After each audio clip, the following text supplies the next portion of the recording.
लुगडी तेरे कान्हा माझा कान्हा तेरे कान्हा कान्हा तेरे चोळीने लुगडी तेरे कान्हा कान्हा तेरे चोळीने लुगडी बालपणीची अल्लडयाती मला कवळीने तू एकांती कशी ओवी काठावरची मदनाची कांगडी तेरे कान्हा चोळी लुगडी तेरे कान्हा तेरे चोळी लुगडी तेरे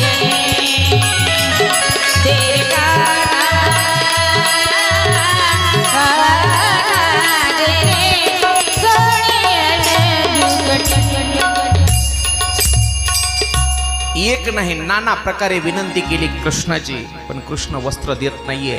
शेवटी दोन्ही हात वर केले म्हणजे पूर्ण शरण आल्या गवळणी. पूर्ण शरण येणे म्हणजे काय?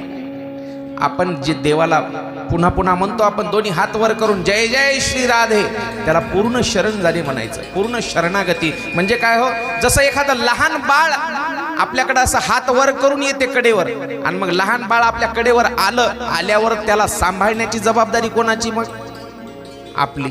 तसं आपण लहान बाळ आहेत, घेणारा कडेवर तो भगवंत आहे, म्हणून आपल्याला सांभाळायची जबाबदारी त्याची. तशा गवळणीनं दोन्ही हात वर केले, दोन्ही हात वर करून सांगितलं दे आता दे. पहा तुम्ही, द्रौपदी सुद्धा जेव्हा वस्त्रहरण द्रौपदीचं झालं, त्या दुष्ट दुःशासनानं साडी ओढली, तेव्हा द्रौपदी पहिल्यांदा एका हातानं अशी साडी धरली आणि दुसऱ्या हातानं कृष्णाला बोलू लागली, ये कोठे गुंतलासी द्वारकेच्या राया. तोपर्यंत आला नाही ते, पण जेव्हा सगळी साडी संपली, शरीरातलं बळ संपलं, त्यावेळेला द्रौपदीनं विचार केला आता देवाशिवाय कोणी नाही. दोन्ही हातानं साडी सोडून दिली, हात वर केले. वर केल्याबरोबर तो देव, साडी दिली नाही त्यानं, साडीत झाला तो, साडीत झाला. साडीचं रूप धारण करून त्या द्रौपदीसाठी आला देव. तसा आहे.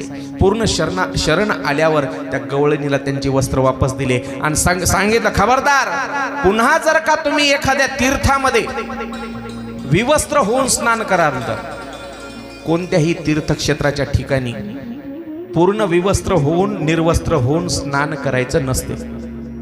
ऐका, चला, एक नाही अनेक लीला केल्या, अनेक लीला. तिकडं कंस दरबारामध्ये मीटिंग भरली, काय करायचं? कितीही असुर पाठवले, कितीही राक्षस पाठवले, तरी तो एकाही राक्षसाला परत पाठवत नाहीये. सगळे राक्षस मारतोय, सगळे राक्षस. पुढं रास क्रीडा किंवा रास लीला ज्याला म्हटलेलं आहे, रास लीला, त्या रास क्रीडेचं वर्णन भागवतामध्ये आलेलं आहे. रास क्रीडेचं ऐका, बरेच जण म्हणतात रास क्रीडा म्हणजे काय हो? रास क्रीडा म्हणजे काम वासनेची लीला नाही, काम विनाशाची लीला म्हणजे रास क्रीडा आहे. ऐका, त्या ठिकाणी भगवान श्रीकृष्णाच्या आणि गोपिकांच्या देहाची चर्चा नाहीये बरं का. देहाच्या पलीकडे जाऊन ती आत्म्याच्या वर्णनाची लीला म्हणजे ती रास क्रीडा आहे. ऐका, रास क्रीडेचं वर्णन भगवंताने एका दिवशी गोड बासरी वाजवली. गोड बासरी, किती गोड बासरी वाजवली. आता एक मगाशी गवळण गायली, आहारे सावळिया कशी वाजवली वाजवली मुरली, तुझ्या मुरलीचा ध्वनी अकस्मित पडता कानी विव्हळ झाले अंतःकरणी. माणूस विव्हळ कधी होतो? जेव्हा अंतःकरण घायाळ होतं तेव्हा माणूस विव्हळ होतो. विव्हळ झाले अंतःकरणी, मी धंदा विसरले. घरधंदा, गवळणी सगळ्या कामधंदा विसरून गेल्या. भगवंताच्या भक्तीमध्ये त्या गोकुळामधल्या गवळणी इतक्या वेड्या झालेल्या होत्या, इतक्या वेड्या. 24 तास त्यांच्या डोक्यामध्ये कृष्ण राहत होता, कृष्ण. ऐका, गवळणी मथुरेला दही दूध विकण्यासाठी जात होत्या. दही दूध जाताना किंवा येताना कृष्णाला पाहूनच जायच्या. 24 तास चित्तामध्ये कृष्ण. तर त्या गवळणी मथुरेत गेल्याच्या नंतर दही घ्या, दूध घ्या असं नाही म्हणायच्या. काय म्हणायच्या? दुडीवर दुडी गवळणी जाते निघाला दुडीवर दुडी गवळणी जाते निघाला गवळणी गोरसा गवळणी गोरस गवळणी गोरस घन विसरल्या गवळणी गोरस घन विसरल्या दुडीवर दुडीवर दुडीवर दुडी गवळणी जाते निघाल्या दुडीवर दुडी गवळणी जाते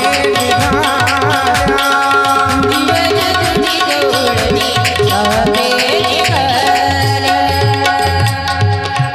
गोविंद घ्या कोणी गोपाळ घ्या गे गोविंद घ्या कोणी दामोदर घ्या कोणी गोपाळ घ्या दही घ्या दूध घ्या नाही सदा सदा चित्तामध्ये तो गोविंद कृष्ण बसलेला होता मग त्याच गवळणीला बासरी ऐकू आली आणि देहभान हरपल्या यमुनेकडे निघाल्या यमुनेला पूर आलेला कान्हारे कशी जाऊ वृंदावना पूर ओसरला आणि त्या ठिकाणी सगळ्या गवळणी जमा झाल्या त्या ठिकाणी भगवंतांनी रासक्रीडा केली रासक्रीडा सगळ्या गवळणी फेर धरून नाचताय मध्येच काही गवळणीला अभिमान झाला पण त्यांचा अभिमान दूर करण्यासाठी भगवंतानं लीला केली पुन्हा फेर धरून सगळ्या नाचू लागल्या तो रास पाहून भगवान शंकराला सुद्धा हेवा वाटला आणि भगवान शंकर कैलासावरून त्या रास क्रीडेमध्ये आले कैलासावरून हो गोड सूरदासांनी वर्णन केलं एक बार श्री भोले भंडारी